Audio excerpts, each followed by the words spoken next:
Yo, what is going on, Guardians, and welcome back to another Destiny 2 gameplay video. And welcome to Pacifica.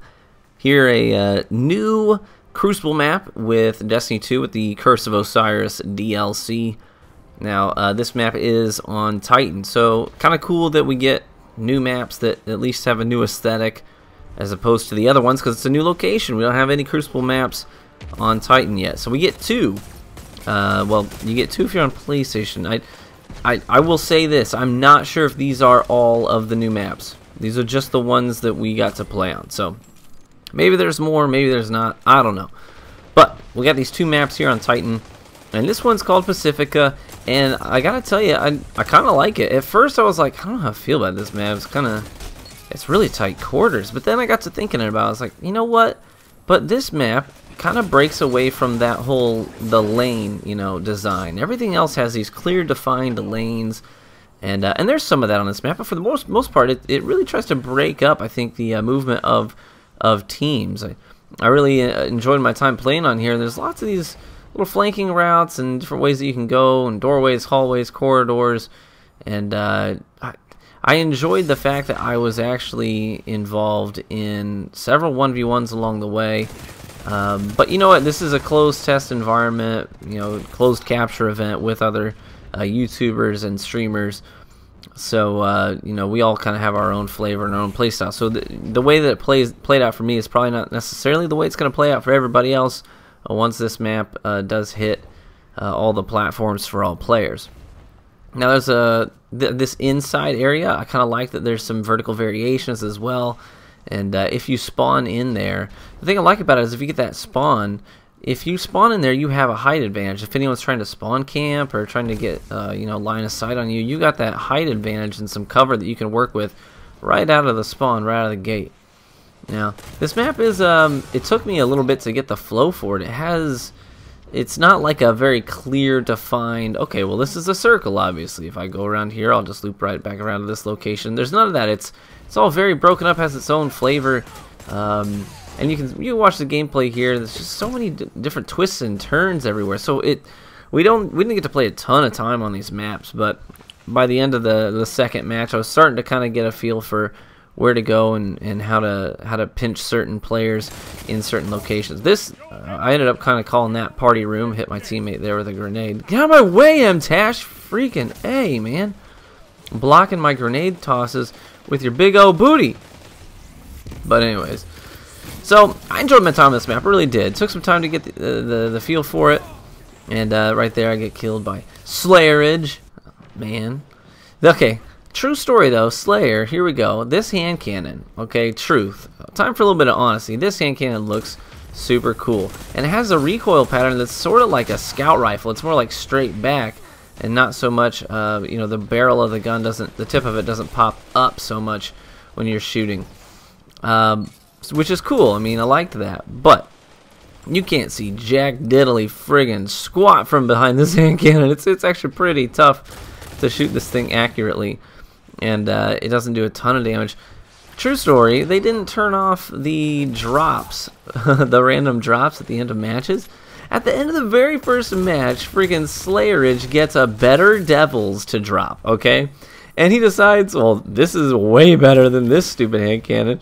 So he pulls out the Better Devils, and I'm trying to outgun him with this hand cannon as he's running around with the Better Devils for the rest of the capture event.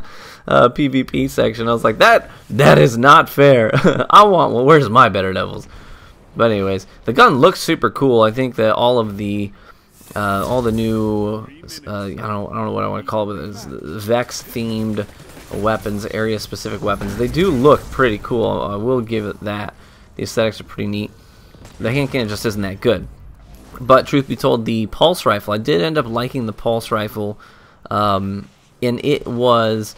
One of the devs was in the room right beside me when I whipped it out for the first time, and I go, first thing I said is, oh, this looks like it was a throwback to the Praetus timepiece, and he instantly looks at me and goes, yeah, you got it. So they paid homage to the Praetus timepiece. They didn't take the same model and copy and paste it. It's a different Like the gun itself, the frame looks a little bit different, but it's very clearly a throwback to the timepiece, which I really appreciated because I was a huge fan of Praetus timepiece in Destiny 1 Vault of Glass pulse rifle. So good memories there. You see this? I don't know about this hand cannon, man. Not gonna lie. But those are the only of those weapons we got to use, with the hand cannon and the pulse, of those Vex themed ones. So we haven't seen the other ones yet. We're kind of in the dark, same as you guys. I'm actually really excited to see what those are and what those look like. This sidearm they let us play with, they didn't give us a ton of stuff to play with, so they kind of encourage you to use a little bit of everything. But this sidearm they gave us it's not the Last Hope. It kind of looks like Last Hope. It's not Last Hope. It's not as good as the Last Hope. I feel like it shoots a little bit slower, and I don't know if that's true or false, but it's got much more recoil than Last Hope does. So I don't know. We'll see. We'll see. I don't know if that is indicative of a change to the Last Hope as well. Maybe Last Hope is going to be a little bit less easy to spam and use on consoles. I'm not too sure. Nice little play there. But anyways, the armor sets, you can see me running around this armor set, and it looks super cool. The Hunter one looks really neat too. I really like the Hunter one. But there's a couple of different armor sets, new armor sets. They're sort of Vex themed, or Osiris themed, sort of Egyptian theme. And I really like to suppress this guy. Oh yeah! Anytime you get to outplay your friends, it's a good feeling. But anyways, you see, guess what? On the, I think he's on. Oh, he's on my team this time. That's Mike MTash. We're playing through this capture event. We're all at our own stations. And after the very first game, I was like, who is this? I was running over most of the guys, but there's this one guy on the other team. Guess what? This Striker Titan just spamming pulse grenades like a fool. And I was like, who is this chump? Yeah, that was Mike. Go give him a hard time for being the sweaty tryhard. I'm over here running Defender Titan because I'm an anti-meta person here. But then you got this meta POS MTashed. He's gonna try and sell you on some gameplay that he thinks is pretty good, but it's just him spamming pulse grenades. And at one point he was absolute no health. He just goes around the corner and crouches and waits for us to come around the corner so he can just panic smash. Just try not to be impressed when you see his videos, okay? Do that for me. But anyways, hopefully you liked the gameplay. Hopefully you liked the new map. I thought this map was pretty good. I'm excited to get it into the rotation. So thanks for stopping by, guys. And we'll catch you, hopefully, in the Crucible.